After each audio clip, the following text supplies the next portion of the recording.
and officially welcome you. My name, for those of you who haven't been on our webinars before, my name is Michelle MacArthur Morgan, and I'm the Senior Learning and Wellbeing Consultant with Jigsaw Discovery. And my kind of background for the last 20 years has been very much in learning and development. And I was actually one of the founding partners of Jigsaw Discovery and the creator of the Jigsaw Discovery tool. And my kind of real passion is around applying brain science. And initially that started out, I studied psychology, and then latterly since 2008, I've been studying neuroscience and how we can actually, the practical side of it, how we can actually make use of it within our lives and within the workplace. I'm also a mindful practitioner and have had my own practice now for some years, and have been again teaching mindfulness since about 2008. So in true fashion of looking after ourselves and being well and thriving, what I'd just like you to do very quickly is just to have a moment's reflection and think about, how are you actually feeling today? And on a scale of kind of where 1 is not really great, perhaps maybe fed up, stressed, frustrated, and 6 is where you're feeling really energized, mentally refreshed, ready for anything physically and mentally. And just pop that in chat for us actually, and just let's take a kind of a quick temperature of where we're all at today. How are we feeling right now on middle of the week on a Wednesday afternoon? Brilliant. Lots of 4s, 5s, 2, 5, 3s. Yep, a whole kind of spectrum there of different kind of scores. Somebody, Claire, up at a 6. Excellent, brilliant. That's wonderful. And for me, it's one of the most important things that we can do is throughout our day, we should be checking in with ourselves just momentarily, like we just did there, and just asking ourselves, what's going on for us at the moment? How are we actually feeling right now? So let's just look at the agenda and what we're going to be talking about during the webinar. Well, we're going to be talking about how uncertainty impacts on our mind, our well-being, and our performance. We're going to be looking at overriding those unhelpful responses that we get to uncertainty. Also looking at the influence of our behavioural drivers and how we respond to uncertainty. And then some tools and techniques for actually living a better life and thriving, living well and thriving during uncertain times. So living with uncertainty. There may well be some light at the end of the tunnel with regard to the COVID-19 pandemic, the lifting of restrictions and things. But the uncertainty in our lives is not going to end there. It's not just suddenly going to go away, because we're living in a very disruptive, uncertain, complex, and even ambiguous world. And the future can seem head-spinningly unpredictable at times. And we're living in a world now where absolutely anything is possible. And we need to prepare ourselves both personally and professionally for whatever comes our way. And you may well, I certainly have asked, myself sometimes, what on earth is going to happen next? What could possibly happen next? But on a positive note, we're also living in an exciting time. It doesn't have to be all about the doom and gloom. The unknown and what is beyond may well deliver some really great opportunities and life-enhancing adventures for all of us. And often some of those best opportunities come along as a result of major trauma or incident in our lives. Uncertainty, however, can also fuel fear, stress, anxiety, which if we leave it unmanaged will inhibit our ability to perform and have a negative impact upon our well-being. In days of old, as cave people, we would leave our caves not really knowing what was lurking behind the rocks and the bushes as we ventured out onto the plains. And as a result, the fear that was triggered put our brains into a high state of alert and ensured our survival. Our survival instinct or fight or flight kicked in. And this primeval instinct of fight or flight has not evolved, and it cannot differentiate between a real danger, such as stepping out perhaps in front of a car, and the potential threats brought about by the unknown and uncertain times that we're living in. The brain has a very simple organizing principle. It takes in approximately 11 million bits of information per second, and it simply classifies each as something which is potentially helpful or something which is potentially a threat. And if there's any doubt at all in the brain, then it classifies it as a threat.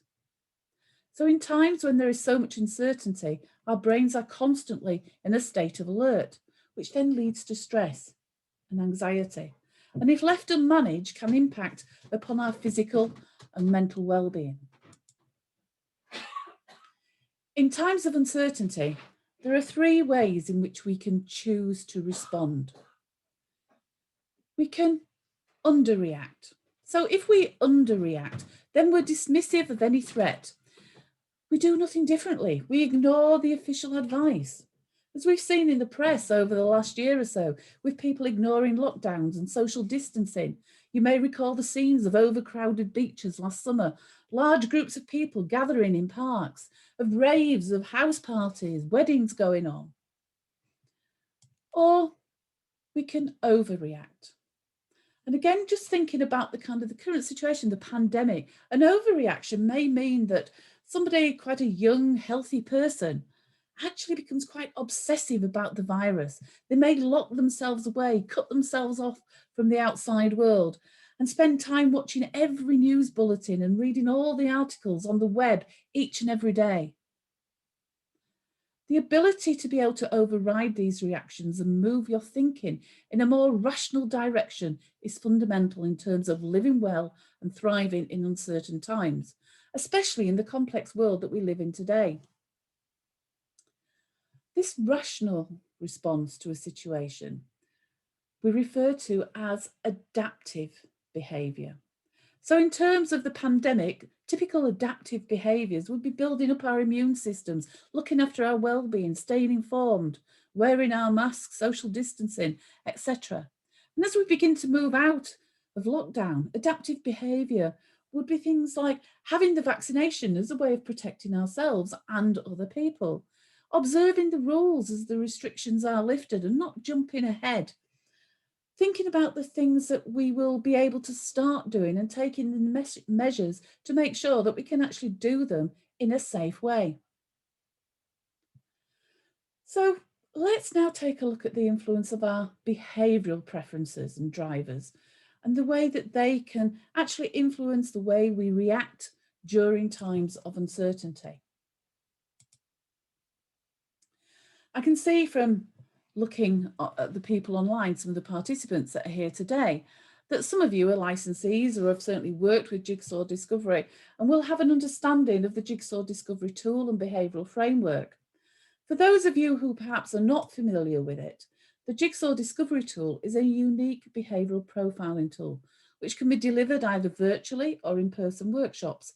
And learners are immersed in the learning from beginning to end as they're guided along a journey of true self-discovery, all done using jigsaws to help them create their own behavioural map, their personal maps. And then having completed their behavioural maps, learners then explore their behavioural preferences and discover their hidden talents as they learn how to navigate the behavioural map to effectively build stronger relationships and communicate more effectively. So it's not only about increasing awareness of themselves and understanding of themselves, but it's also giving them insights into preferences of other people and other people's actions. There are 4 basic behavioural styles, and we are all a unique combination of all 4 styles. And when people actually do the jigsaw and create their own behavioural profiles, then they see their own unique combination. Everybody gets their own unique behavioural map. But for the purposes of today, we're just going to give you a quick headliner of each of the 4 behavioural preferences. So we have what we call the Overiding, which is very much an action-orientated behavioural style. They like to be occupied with work that has got a sense of achievement. They're focused, determined people, and they value other people based on the other person's competence and their ability to achieve. They can come across as often quite impatient and perhaps a bit direct and blunt speaking. As we go through this, you might actually like to think about yourself and where your preferences perhaps lie and what your unique combination could be. We then have, we call the ray of sunshine preference, a creative problem solver who is drawn to the new and novel, gets bored easily, wants to move on to the next project, the next idea, needs to have people around them to interact with, bounce ideas off. They love that banter and fun within the working environment. They feed from other people, openly enthusiastic, upbeat. They need to be at the center of things. They need to be kept involved. And they like to be different and have the freedom that comes with that, with all the energy. They like to feel that they're in kind of control. They've got that freedom. We then have our green, caring the harmonizers behavioral preference. Caring preference is all about loyalty. They make loyal team members. They like to help other people. They value relationships, driven by a need for fairness and equality. And people take priority over tasks. They don't like lots of sudden kind of changes and don't like letting other people down. And our last behavioural preference is what we call the Mr. Huey Blue preference. Now, Mr. Huey Blue likes structure, likes organisation. They're driven by the need for correctness and perfection. And the reputation is very important to them, and they'll protect that at all costs. They like detailed information, very methodical and sequential in their working style. They like to focus on one task at a time and take as long as it takes to do it correctly before moving on to the next task. And please note, I am talking about their preferences. I'm not saying that this is always possible and this is what they do in the reality. And they tend to follow the procedures to the letter, often regarding as having, they are often regarded, should I say, as having very high standards of work. So let's look at the preference then, how that actually drives and how it influences our response, the way we respond to uncertainty. So understanding more about our behavioural preference can help us to have more control over the way we react to uncertainty. It's not a definitive answer, but it does add another dimension to understanding more about why we react the way we do during uncertain times. And it can give you an insight into what you may need to do to create more certainty, to enable you to live well and thrive despite the uncertainty all around us. Irrespective of our behavioural preferences, initially we are all driven by survival instinct that we spoke about earlier, and a stress response will be triggered. However, neuroscience has shown us that it is possible to take control of our thinking. For the first couple of seconds or so, the emotional brain will take over, and there is absolutely nothing that we can do about that. It's our natural human response to uncertainty. However, there is a window of opportunity of about half a second in which we can take back control and stop our irrational thinking taking hold. The good news is it's possible to train our minds to take back this control. So let's now take a look at how each of those behavioural preferences may respond to living in uncertain times. Ever ready, as we have just said. For the ever ready character, they initially, yes, their stress response will be triggered. However, we know that ever ready thrives on change and driving things forward. They love a challenge and are comfortable taking risks. Therefore, they are more likely to take up the challenge presented by the uncertainty, the unknown. They're likely to find a way to get their goals back on track and not really be fazed too much at all by the uncertainty and the unknown. They will work on the limited information available at that time and keep changing their plan as more information becomes available. The ray of sunshine, we know, thrives on novelty. All things that are new ways of doing things. They're creative problem solvers and like doing things differently. So these are the innovators, and therefore they will be able to see the opportunities presented by the uncertainty and the unknown. And they'll see it as a blank canvas and just want to start trying things out, finding new ways of making things work, new ways of doing things. They will most probably be in their element, enthusing at the possibilities that could be opened up in the future. Our carer character. Carers like familiarity. They like to know what is going on and what people are doing, including what they should be doing. Familiarity and the known provide reassurance for caring. So living in certain times can be a very worrying time. And they are more prone to experiencing stress and anxiety when nothing appears to be certain in their world anymore. A way of helping carers at the moment is to find ways of creating familiarity in their world.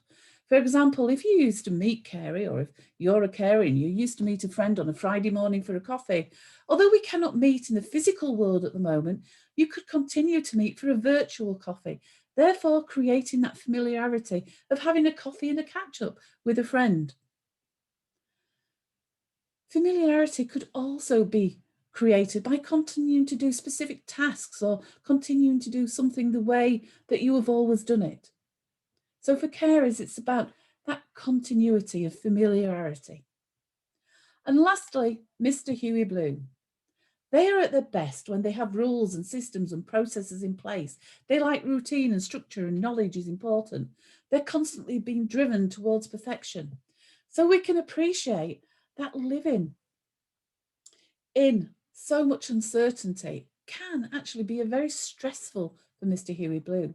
They need to find ways of building structure into their lives, perhaps maintaining a daily routine, planning their time.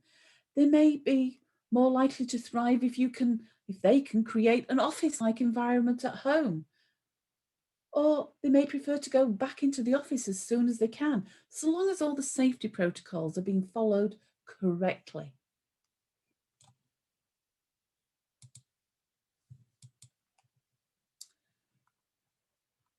If you are a manager of people, having an understanding of the behavioural drivers and preferences of individual team members will help you understand and empathise with each individual and support them in a way that feeds their behavioural drivers. So Ever Ready, for example, make sure they have a challenge and something that is an important challenge, something that they believe is an important challenge that they can focus on. And this will help them to thrive more in the uncertainty. The Ray of Sunshine. Talk about the opportunities, the possibilities. Get them focused on finding a solution or a new way of doing something, which again is integral to the business. Make them feel involved in the business. With carers, think about how you can create some of that familiarity. What similarities are there in the work that they're doing, or what familiar rituals can be continued within the workplace? Mr. Huey Blue. Agree processes or systems, help them to structure their work or their time, provide them with all the available details and information as much as is available at that moment, and keep updating them as more information becomes known. As I said at the beginning of this section, the behavioural preferences are just another dimension to help us understand more about the way we're likely to react and respond during uncertain times. However, if we are going to leverage the power of our understanding of self, then it's also important that we are physically and mentally in the best possible place. If we haven't looked after our physical and emotional well-being, then we'll have much lower levels of resilience and find it so much harder to live well and thrive.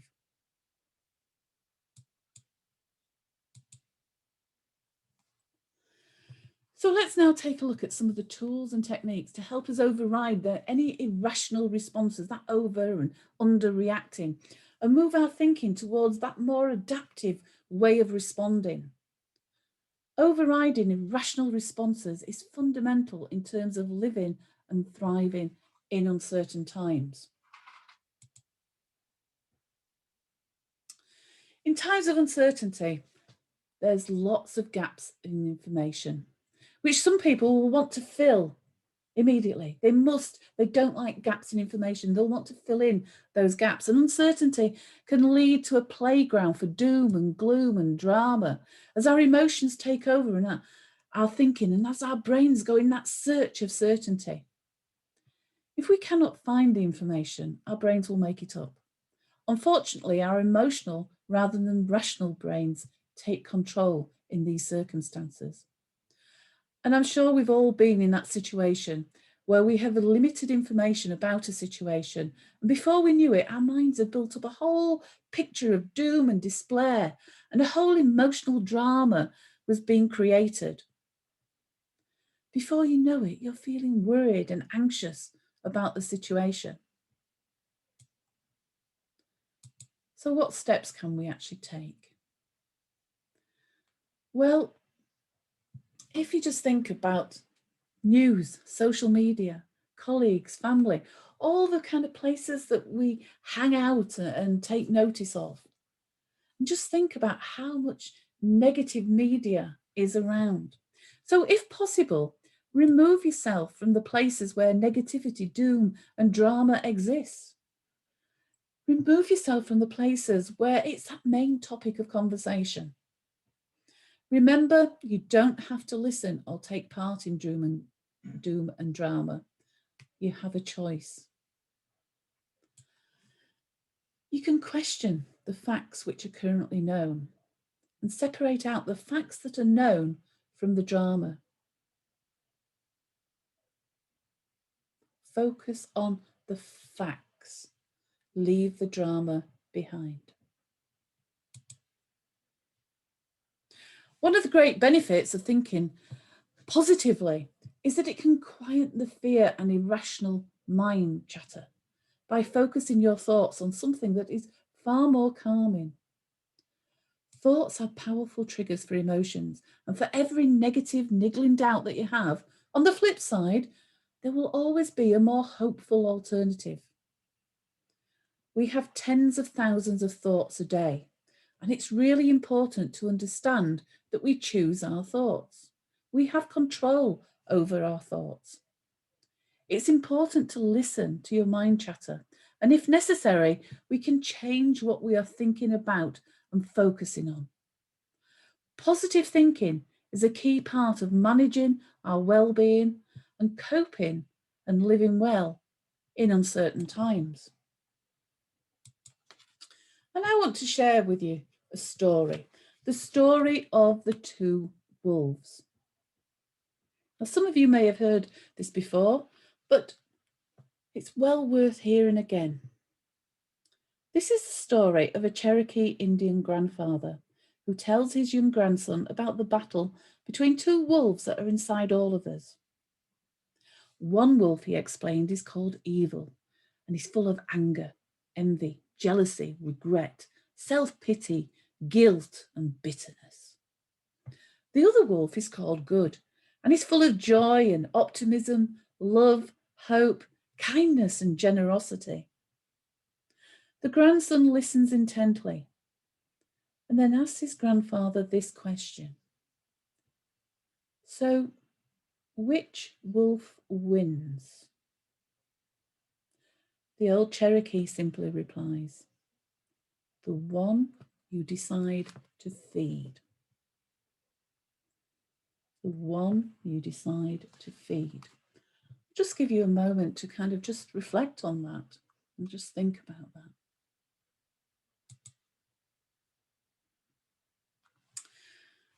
We all have negative thoughts from time to time, and that's okay. We're only human, and the human mind has a naturally negative bias. It's part of our survival instinct.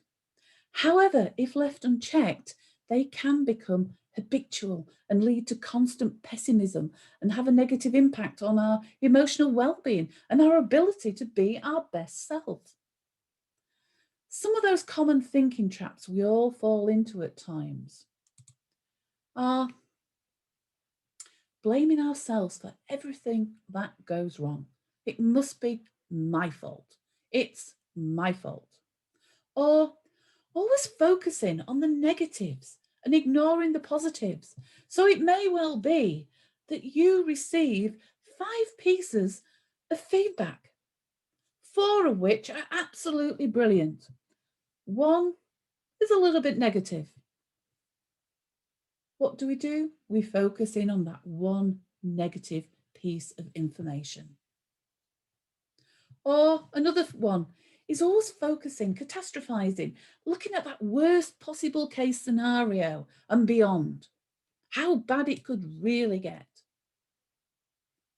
Polarizing is where you're either perfect or you're just a complete and utter failure.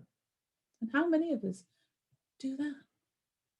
Again, there's many other thinking traps as well, but these 4 are some of the most popular ones that we tend to use. And as I'm talking about them, please, just be thinking to yourself, which of these traps do I actually use? Which traps do I fall into? Because we all do.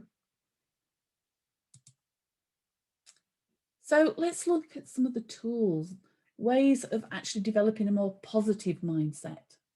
So the first one, think of a happy place, a time where you were feeling great and life was good. Now, if you watched I'm a Celebrity last year, I'm a Celebrity, Get Me Out of Here, you may remember Jordan talking about his happy place. We all need a happy place. So think about, where is your happy place? Turn negatives around. Glass half full or half empty. Spend time focusing on the half full, the positive. Listen to your language. Catch yourself using words like can't, won't, couldn't, shouldn't. These are all obstacles to our positive thinking. I often suggest to people that they should have a negative language jar. And every time they catch themselves or somebody else catches them using a word like can't, won't, couldn't, shouldn't, you have to put £1 in the jar. And at the end of the year, you can have a wonderful party if we're allowed to do it. Ask questions, be curious. Don't just accept things at face value. Stop thinking in terms of failing.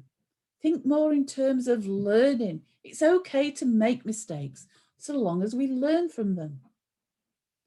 And acknowledge success. Take time to reflect upon the positives and successes in your lives. We're very good at telling ourselves when we don't quite get things right, but we're not so good at acknowledging and celebrating those successes that we have.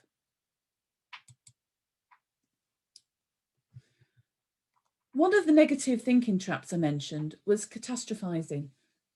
The what ifs and speculation that can lead to feelings of despair. And these feelings can then lead on to more speculation, and that can lead to feelings of complete overwhelm. And we end up in this whirlpool of fear and anxiety, spiraling downwards. In these situations, it's important to recognize what is happening to us, the tricks our mind is playing on us. And we do this by taking time to stop and pause. Take note of our thoughts, possibly write them down along with the emotions that are attached to those thoughts. Then consciously go to your happy place. We cannot realistically predict the future, but we can feel less anxious by fostering these positive thoughts about alternative possibilities.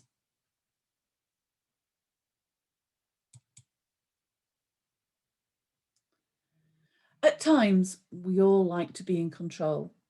However, we also have to accept that it would be impossible to be in control of absolutely every situation in your life. Sometimes we just have to let things go that we cannot control, and we have to put our trust in other people, just as we've had to do that an awful lot over these last 12 months. The vaccines that are coming out, we've had to trust the scientists to get it right. We've had to trust the professionals. If we don't let things go, the things that we cannot control, we can put ourselves under immense stress. However, the one thing that we can always control is our reactions to a situation.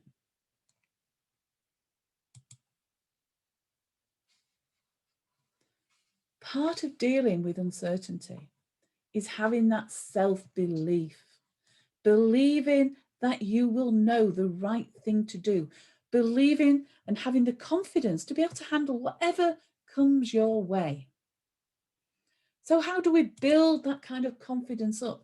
True confidence is about taking a positive stand, asking for and listening to feedback, not being afraid to ask for help and support, not afraid to make mistakes and owning your mistakes. As I mentioned before, learning from mistakes, reframe failure as learning. Being open to learning will help you to keep better informed so you can deal with whatever life throws at you. The future will always be uncertain, and trusting and believing in our own ability to deal with uncertainty is by far the best way of dealing with it.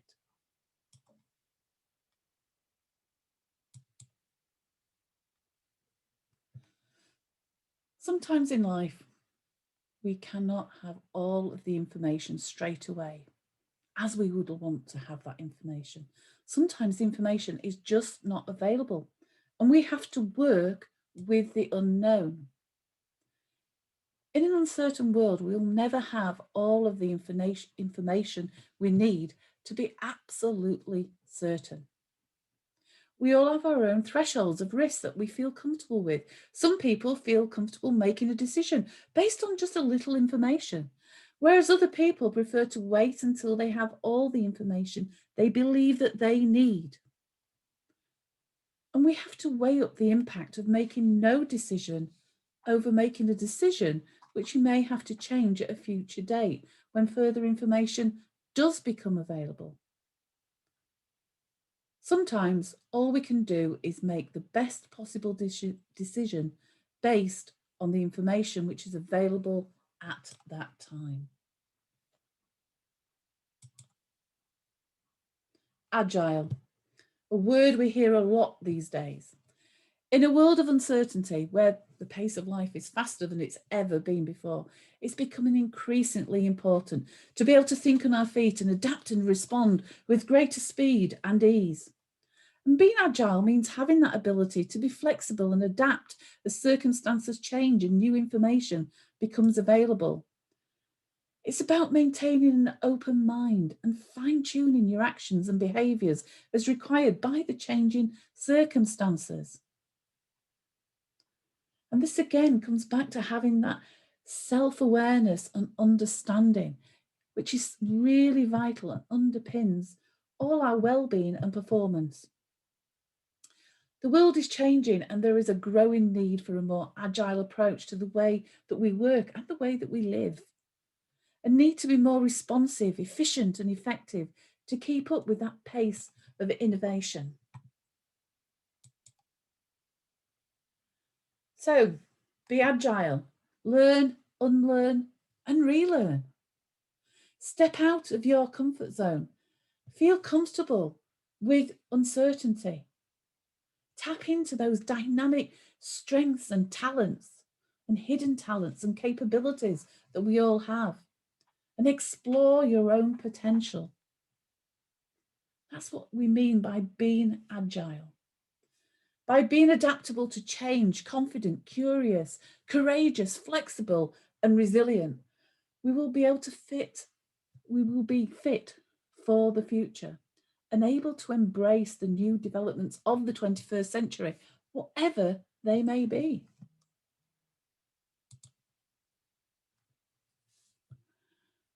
When we're obsessing about tomorrow, we are too busy judging what hasn't happened to fully experience what is happening right now.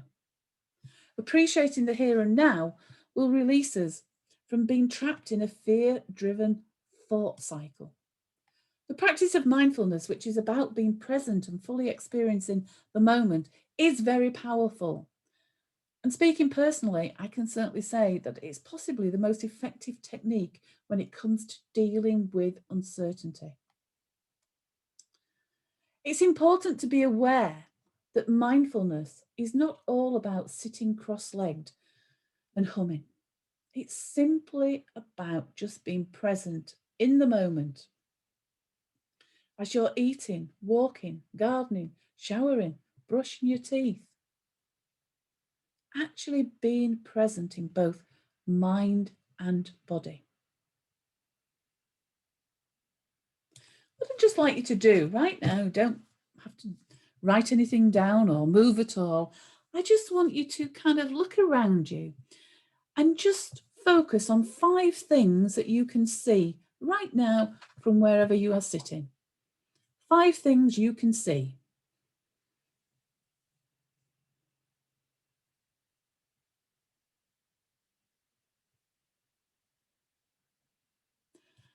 Now, I'd like you to focus on 4 things that you can actually physically touch from where you are right now.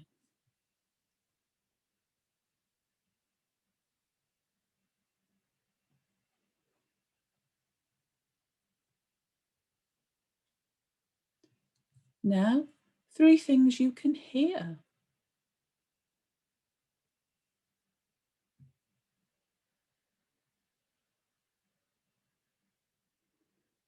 2 things you can smell.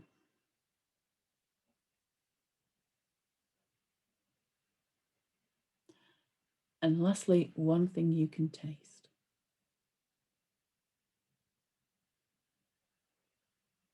So what we were doing then, you were being mindful. And that's all mindfulness is. Being present in both mind and body, bringing all of your attention into that present, focusing your mind on something in the present moment, whatever it is you're doing. And that's all mindfulness is. And if we can actually just stop and do that, we don't have to think about 5, 4, 3, 2, 1 things that we can hear, smell, taste, etc. But just think about focus in as we did at the beginning. What's going on for me right now? How am I feeling? Where's my mind? What thoughts am I thinking at the moment? Am I actually focusing on the work that I'm doing or on the book that I'm reading? Be mindful.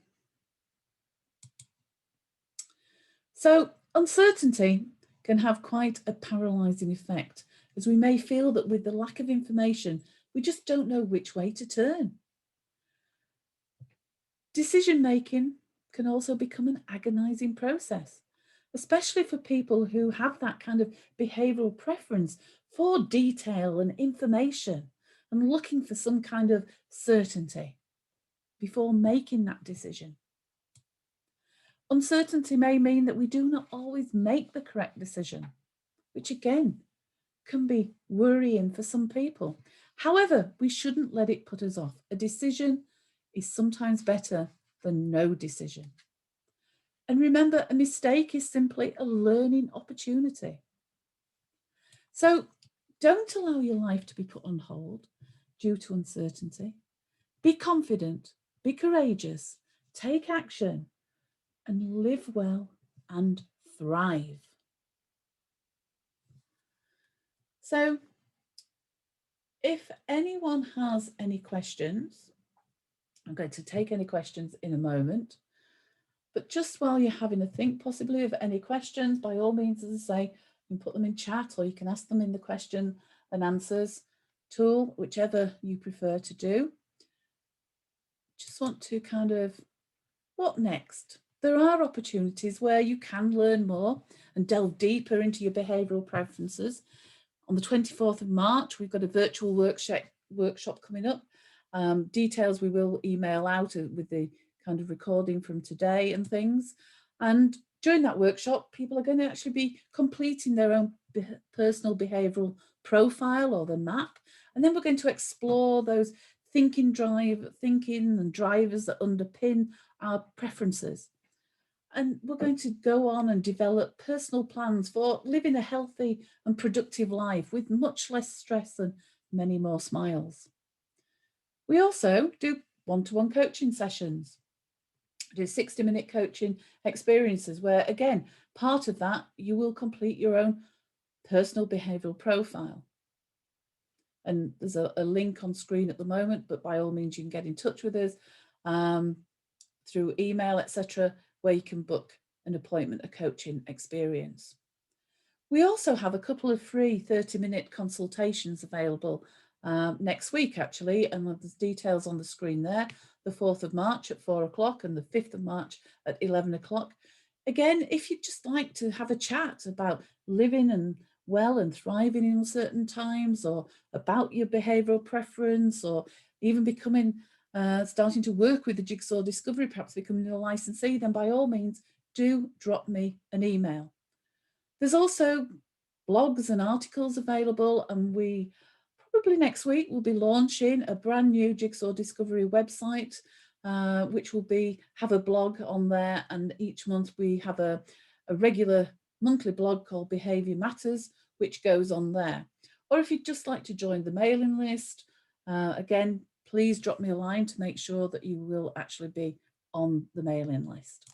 So if anyone has got any questions, happy to take them. If not, I'd like to say thank you very much for joining us today.